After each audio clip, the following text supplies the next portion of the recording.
Study. That's the Soli Deo Gloria Bible study coming to you on this Thursday morning, August the 27th, 2026. I hope everyone is doing well. I hope everyone is ready for the reading of God's Word this morning as we continue reading from the reading plan as it happened, a 1-year chronological walk through the Bible, and also reading from Daily Doctrine, a 1-year guide to systematic theology. This morning we'll be in the book of Ezekiel, chapters 5, 6, 7, and 8. So 4 chapters to read this morning, so let's get after it. Join me as we read God's Word together. Ezekiel chapter 5. Now as for you, son of man, take a sharp sword, take and use it as a barber's razor on your head and beard. Then take scales for weighing and divide the hair. 1/3 you shall burn in the fire at the center of the city when the days of the siege are fulfilled. Then you shall take 1/3 and strike it with the sword all around the city, and 1/3 you shall scatter to the wind, and I will unsheath a sword behind them. You shall also take a few in number from them, and bind them in the edge of your robes. Take again some of them, and throw them into the fire, and burn them in the fire. From it a fire will spread to all the house of Israel. Thus says Lord Yahweh, this is Jerusalem. I have set her at the center of the nations, with lands all around her. But she has rebelled against my judgments more wickedly than the nations, and against my statutes more than the lands which are all around her. For they have rejected my judgments and have not walked in my statutes. Therefore, thus says Lord Yahweh, because you have more turmoil than the nations which are all around you, and have not walked in my statutes, nor done my judgments, nor done the judgments of the nations which are all around you. Therefore, thus says Lord Yahweh, behold, I, even I, am against you, and I will execute judgments among you in the sight of the nations.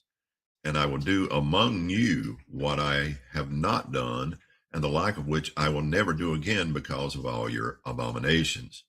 Therefore, fathers will eat their sons among you, and sons will eat their fathers, for I will execute judgments on you, and scatter all your remnant to every wind. So as I live, declares Lord Yahweh, surely because you have defiled my sanctuary with all your detestable idols and with all your abominations, therefore I will also withdraw, and my eye will have no pity, and I will not spare. 1/3 of you will die by the plague or be consumed by the famine among you. 1/3 will fall by the sword around you, and 1/3 I will scatter to every wind, and I will unsheath a sword behind them. Thus my anger will be spent, and I will cause my wrath against them to be at rest, and I will be appeased. Then they will know that I, Yahweh, have spoken in my zeal when I have spent my wrath upon them. Moreover, I will make you a ruin and a reproach among the nations which are all around you, in the sight of all who pass by. So it will be a reproach, a reviling, a chastisement, and a desecration to the nations who are all around you when I execute judgments against you in anger, wrath, and wrathful reproofs. I, Yahweh, have spoken. When I send against them the deadly arrows of famine, which were for the destruction of those whom I will send to destroy you, then I will also intensify the famine upon you and break the staff of bread. Moreover, I will send on you famine and wild beasts, and they will bereave you of children. Plague and bloodshed also will pass through you, and I will bring the sword on you. I, Yahweh, have spoken. Ezekiel chapter 6. And the word of Yahweh came to me, saying, Son of man, set your face toward the mountains of Israel, and prophesy against them, and say, Mountains of Israel, hear the word of Lord Yahweh. Thus says Lord Yahweh to the mountains, the hills, the ravines, and the valleys. Behold, I myself am going to bring a sword on you, and I will destroy your high places. So your altars will become desolate, and your incense altars will be broken, and I will make your slain fall in front of your idols. I will also put the dead bodies of the sons of Israel in front of their idols, and I will scatter your bones all around your altars, and all your places of habitation, cities will become waste, and the high places will be desolate. that your altars may become waste and desolate. Your idols may be broken and cease. Your incense altars may be cut in pieces, and your works may be blotted out. The slain will fall among you, and you will know that I am Yahweh. However, I will leave a remnant, for you will have those who escape the sword among the nations when you are scattered among the lands. Then those of you who escape will remember me among the nations to which they will be carried captive, how I have been broken over their adulterous hearts, which turned away from me, and by their eyes, which played the harlot after their idols, and they will loathe themselves to their own faces for the evils which they have done, for all their abominations. Then they will know that I am Yahweh. I have not said in vain that I would do this calamitous evil against them. Thus says Lord Yahweh, strike your hands together, stamp your foot, and say, alas, because of all the evil abominations of the house of Israel, which will fall by the sword, by the famine, and by the plague. He who is far off will die by the plague, and he who is near will fall by the sword, and he who remains and is besieged will die by the famine. Thus will I spend my wrath on them. Then you will know that I am Yahweh when their slain are among their idols all around their altars, on every high hill, on all the tops of the mountains, under every green tree, and under every leafy oak, the places where they offered a soothing aroma to all their idols. So throughout all their habitations, I will stretch out my hand against them and make the land more desolate and desecrated than the wilderness toward Diblah. Thus they will know that I am Yahweh. Ezekiel chapter 7. Moreover, the word of Yahweh came to me, saying, Now as for you, son of man, thus says Lord Yahweh to the land of Israel, an end. The end is coming on the four corners of the earth. Now the end is upon you, and I will send my anger against you. I will judge you according to your ways and put all your abominations upon you. For my eye will have no pity on you, nor will I spare you, but I will put your ways upon you, and your abominations will be among you. Then you will know that I am Yahweh. Thus says Lord Yahweh, a calamitous evil, a unique calamitous evil. Behold, it is coming. An end has come. The end has come. It has awakened against you. Behold, it is coming. Your doom has come to you, O inhabitant of the land. The time has come. The day is near. Confusion rather than joyful shouting on the mountains.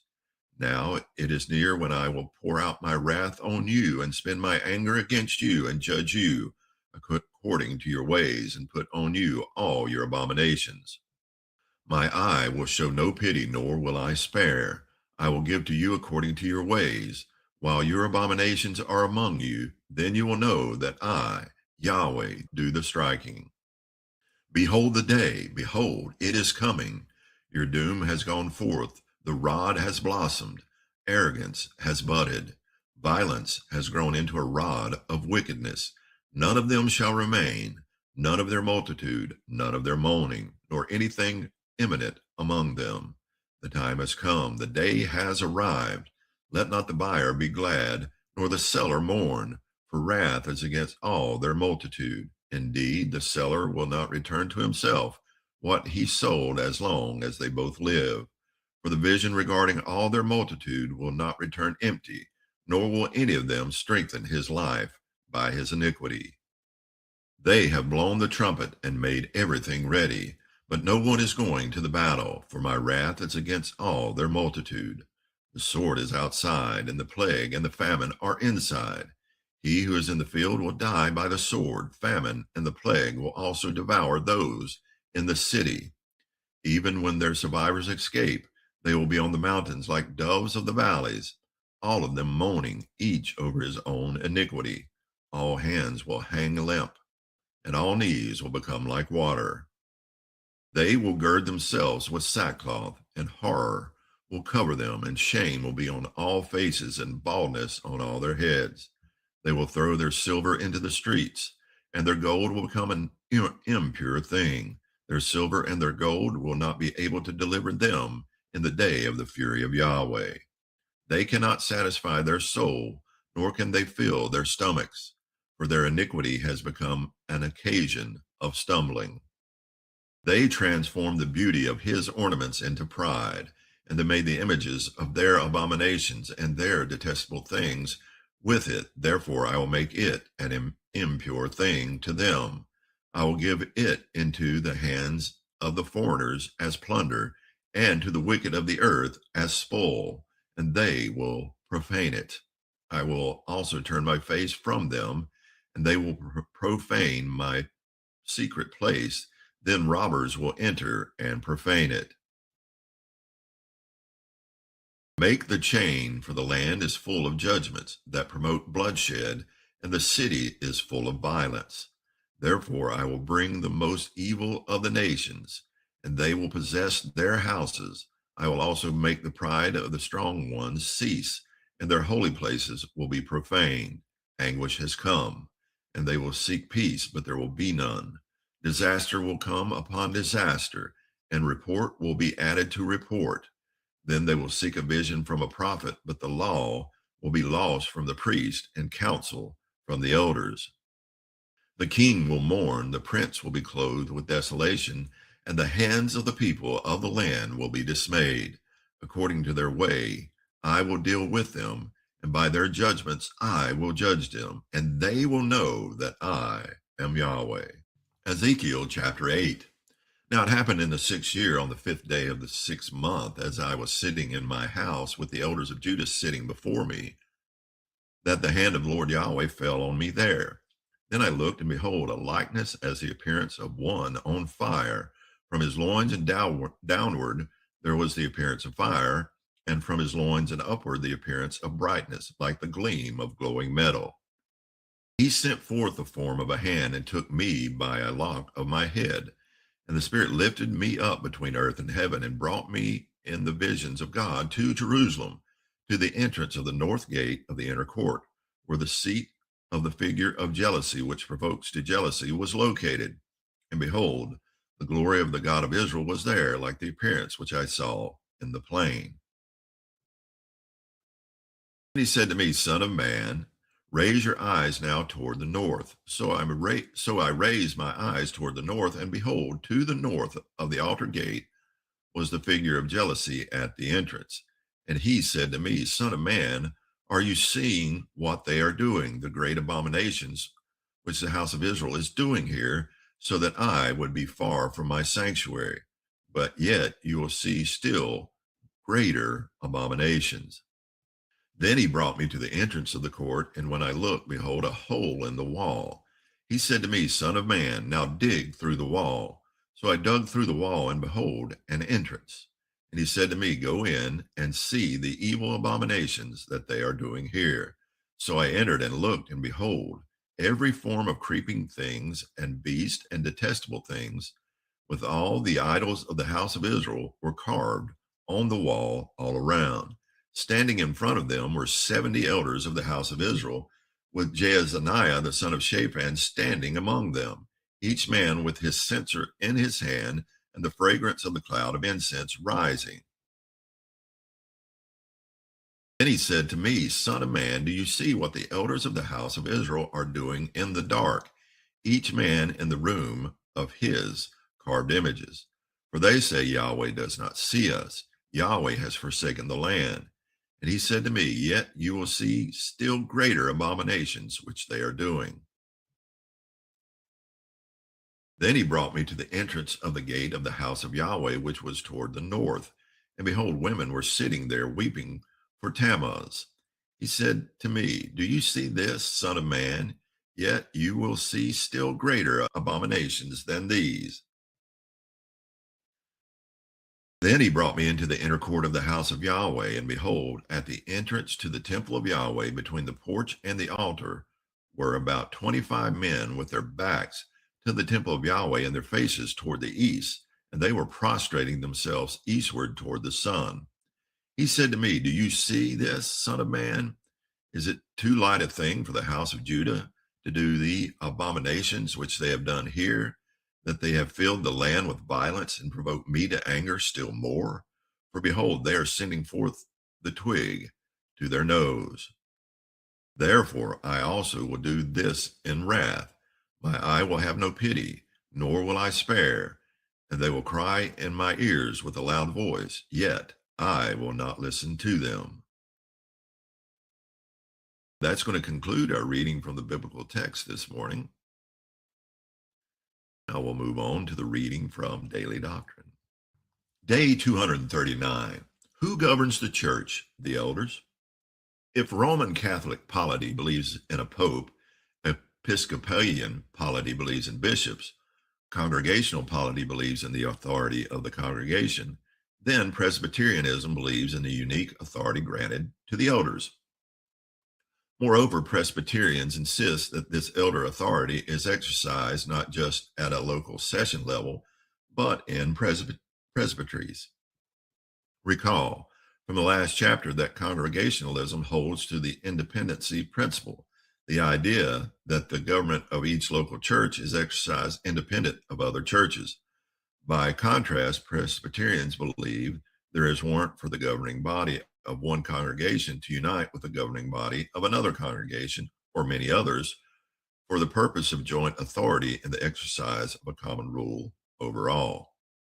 Let me make two exegetical observations in support of this contention.